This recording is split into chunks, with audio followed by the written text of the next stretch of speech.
സംസ്ഥാനത്തെ മുഴുവൻ ക്വാറികളും ക്രഷറുകളും ജനുവരി 26 മുതൽ അടച്ചുപൂട്ടി സമരം നടത്തുമെന്ന് Kerala mining and crushing owners association. ഇതര സംസ്ഥാന ഖനന ലോബികളെ സഹായിക്കുന്ന വ്യവസായ റവന്യൂ വകുപ്പുകളുടെ നയങ്ങൾക്കെതിരെയാണ് സമരം.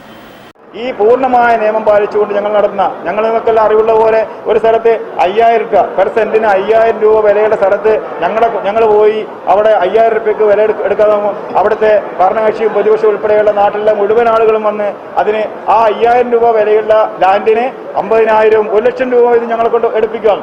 അതെല്ലാം ഞങ്ങൾ വാങ്ങിക്കൂട്ടി കഴിഞ്ഞു കഴിഞ്ഞാൽ ഈ സർക്കാരിന്റെ ഈ നയം മൂലം അത് അടച്ചുപൂട്ടുന്നതിന്റെ ഭാഗമായി അവിടെ അഗ്രികൾച്ചർ പർപ്പസിനോ അല്ലെങ്കിൽ മറ്റ് എന്തെങ്കിലും അവിടെ റബ്ബറോ തേയിലയോ കവുങ്ങോ തെങ്ങോ ഒന്നും കുഴിച്ചു വെക്കാൻ പറ്റില്ല.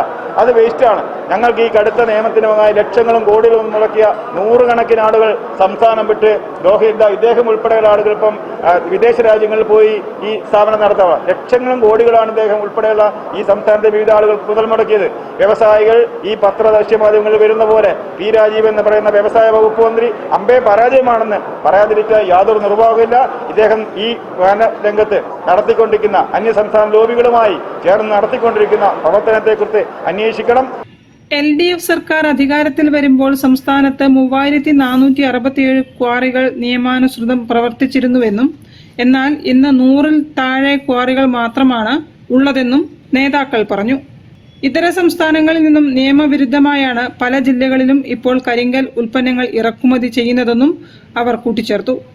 ജനുവരി 18-ന് എറണാകുളത്ത് വ്യവസായ നിർമ്മാണ മേഖലയിലെ മുഴുവൻ സംഘടനകളുടെയും വിപുലമായ യോഗം ചേർന്ന് സമരസമിതിക്ക് രൂപം നൽകുമെന്ന് സംസ്ഥാന president MK Babu, general secretary Thoppil Sulaiman എന്നിവർ അറിയിച്ചു.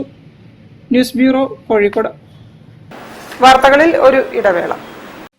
ക്യാൻസറിനെതിരെ പൊരുതാനായി കാലിക്കറ്റ് സിറ്റി സർവീസ് സഹകരണ ബാങ്കും MVR ക്യാൻസർ സെന്ററും സംയുക്തമായി അവതരിപ്പിക്കുന്ന ക്യാൻസർ ചികിത്സാ സഹായ പദ്ധതിയാണ് മാസ് കെയർ.